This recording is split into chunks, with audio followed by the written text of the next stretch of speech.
Hello guys and welcome back to Reading Club. So today I'm going to read you Bertie, Germs, the second story, which is called Stomp. Chapter 1. Bertie loved Sunday afternoons. Gran often dropped in for tea and brought one of her yummy homemade cakes. Today it was Bertie's favourite, triple chocolate fudge cake. "Bertie," said Gran, "what are you doing next Saturday?" "Nothing," replied Bertie with his mouthful. "Well, how'd you like to go dancing with me?" Bertie choked, spraying cake crumbs all over the table. "Me? Yes, I'm entering a competition and I'm stuck for a partner." Stans put his back out, mowing the lawn. "But I can't dance," said Bertie. "Of course you can. You've got 2 feet. And you went to the school disco," Mum pointed out. "I don't dance," said Bertie, horrified. "I just ate crisps." "Well, I'm sure you'll get the hang of it with a little practice. Please, Bertie, for your Gran." Bertie shook his head. No way was he going anywhere near a dance floor, especially not with Gran.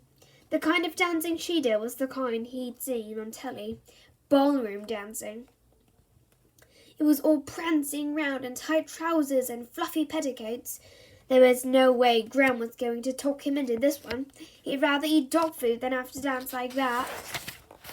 Gran sighed. "Oh well, I'll just have to find someone else to share the prize." Bertie paused mid-mouthful. "What prize?" "No, never mind, if you're not interested." "I am. What prize?" "Well, if you won the contest, the prize is a luxury cruise to New York." Bertie's eyes boggled. New York, land of hot dogs and hamburgers. A luxury cruise meant a swimming pool and his own servants. Maybe the captain would even let him steer the boat into New York. "And would I have to take time off school?" he asked. "Well, if you won, I suppose so," said Mum. "I'll do it," declared Bertie. "Yahoo!" yelled Gran, grabbing him by the hands. She whirled him round and round the kitchen until she got dizzy and collapsed into a chair. "Yikes," thought Bertie, "if this is what she calls dancing, we're in trouble." Chapter 2. The following evening, Gran dragged Bertie along to a dance class. He stared in horror at the couples shuffling around the hall. Most of them looked older than Egyptian mummies. Miss Twist, the teacher, stepped forward. She was tall and thin as a ruler, with her hair scraped back into a bun. "How lovely to see a new member," she thrilled. "A special welcome to Bertie." The class clapped. Bertie doubted that they'd be clapping once they saw him dance. Miss Twist divided them into groups to practice their steps. They began with the waltz. "Step and step, step, slide together," chanted Miss Twist. "Bertie, glide, not step, and stop looking at your feet."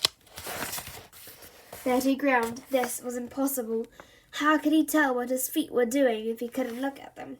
1, 2, 3, 1, 2, 3, went the class, gliding like swans. Clump, stomp, stomp, clump, stomp, stomp, went Bertie, clumping like an elephant. Things got worse when it was time to dance with Gran. She was twice as tall as Bertie, so he found himself squashed against her chest. Gran sighed. "You're meant to be leading." "How can I lead if I can't see where I'm going?" moaned Bertie. At last, it was time for a break. "Phew, I'm pooped," whizzed Gran, mopping a brow. Bertie bought a can of drink and sat down beside her. They watched a tall, sun-tanned couple practicing their steps. The man had hair like Elvis. They whirled across the floor as if they were glued together. Gran rolled her eyes. "That's Keth and Carrie Ann, Southeast champions, as they never failed to mention. They're hot favourites to win on Saturday." Bertie gaped. "You mean we've got to beat them?" "I'm afraid so." Keith was stamping and waving his arms as if he was trying to take off. "What are you doing?" asked Bertie. "It's called the Paso Doble." Gran explained. "It's like a bullfight." Bertie's eyes lit up. A bullfight? Now that was his kind of dancing, much better than a drippy old waltz. Bertie imagined he was a famous matador entering the bull ring. ballroom. He swept off his red cape and bowed. The crowd chanted his name. Alberto! Alberto! Bertie! His Gran prodding him in the ribs. Bertie looked up to see the Southeast champions beaming down at him. Close up, Keith's hair looked like a raccoon's bottom. He patted Bertie on the head. Hello, little man. Having a good time? I was, scowled Bertie. Carrie Ann laid a hand on Gran's arm. Oh, Dottie, so sorry to hear about poor old Stan. So you won't have a partner for Saturday? Isn't that a shame, Kath yawned. Yeah, a shame. Still, you were never likely to win, were you? Oh, don't worry, said Gran. I'm not giving up. I found a new pastor, haven't I, Bertie? Bertie opened his mouth and let out a burp. Kath and Carrie Ann burst out laughing. Ha! Oh, that's so sweet, your grandson. Ha! Gran folded her arms. I don't see what's so funny. Bertie happens to be a very talented dancer. Yes, said Bertie, and I've watched it on TV. Then you probably know we're the Southeast champions 3 years running, boasted Kath. Our Paso Doble is legendary. Ha, said Bertie. We're doing the Paso Doble, aren't we, Gran? Gran's eyebrows nearly hit the ceiling. You, coughed Keith. You couldn't dance the honky-conky. Come on, Carrie Ann, let's leave these amateurs to their dreams. Bertie nudged Gran. Did you see that? He's wearing a wig. Never mind that, groaned Gran.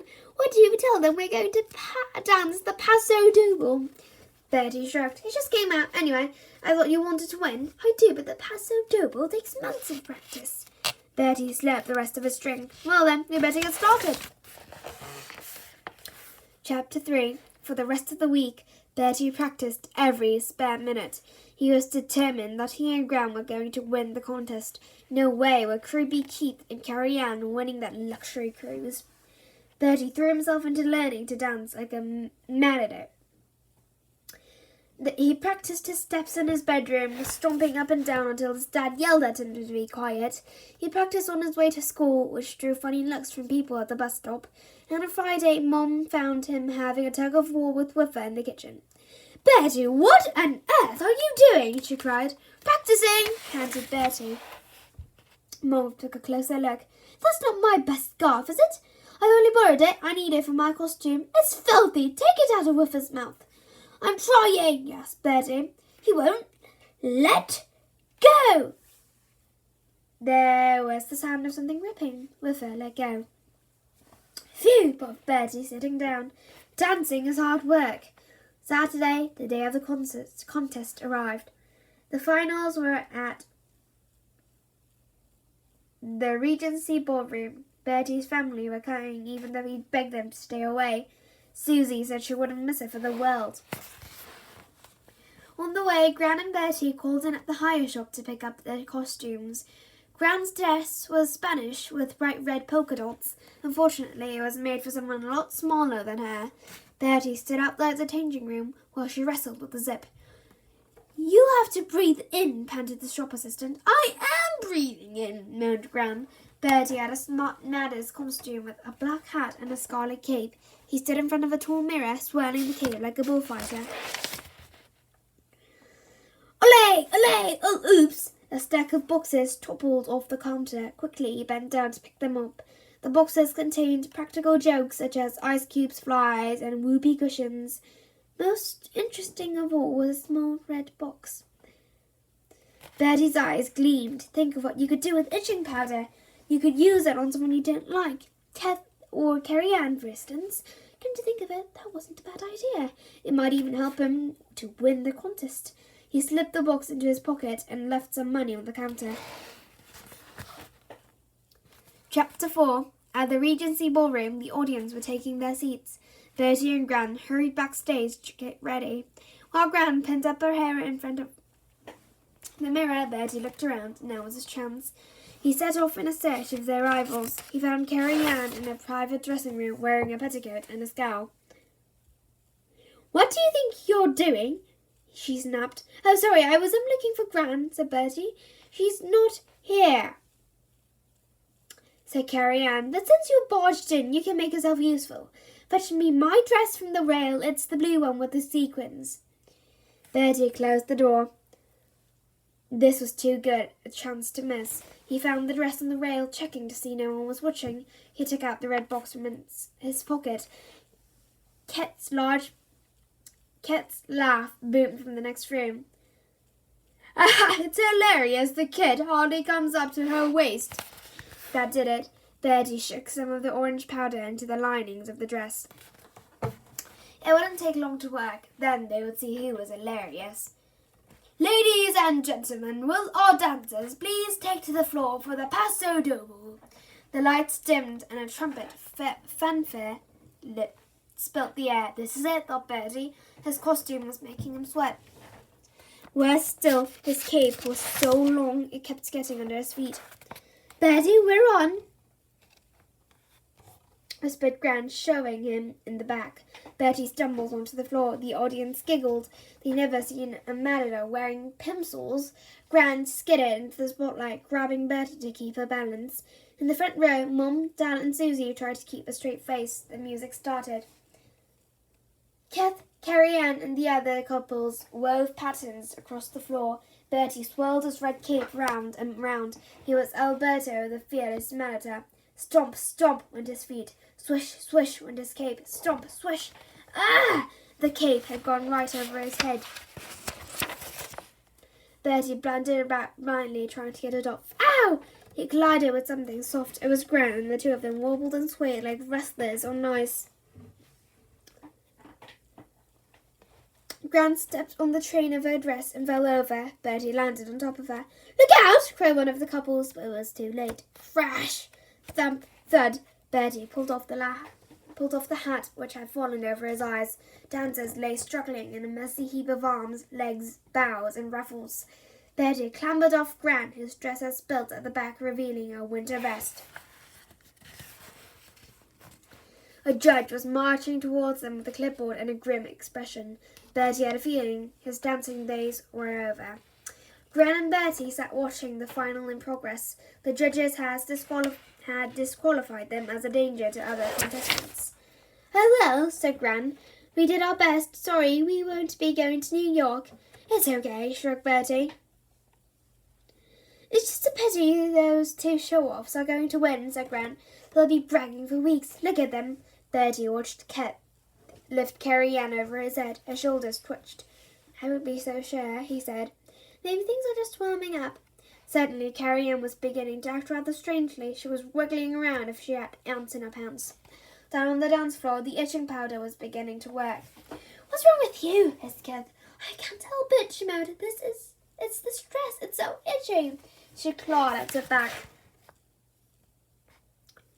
Stop doing that, snapped Kev. People are staring. Pull yourself together. I'm trying, squealed Carrie Ann. But it itches. She stamped her feet and pawed her arms. She scratched her back like a dog with fleas. Kev tried to grab her hands, but she shook him off. Don't just stand there, she yelled. Do something. I'm on fire. Kev, do what you do when something is on fire. He snatched a jug of water from the nearest table and emptied it over his partner's head. There was a brief, terrible silence, and Carrie Ann screamed, "Oh, you idiot!"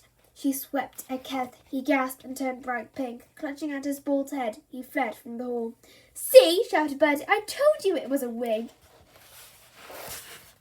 The audience cheered. If this was ballroom dancing, they wanted more. Gran took off her glasses and wiped her eyes. Well, she grinned, that was the best show I've seen in years.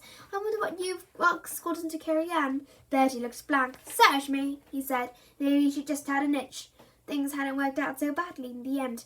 He wouldn't be going to New York, but at least he still had the itching powder, and there was plenty left in the box. I wonder if Miss Boo can dance, thought Bertie. There was one way to find out. Well, that's the end of this channel. If you liked it, please click many likes and subscribe to Reading Club. I'll come back tomorrow with a new and improved channel. Bye, everybody!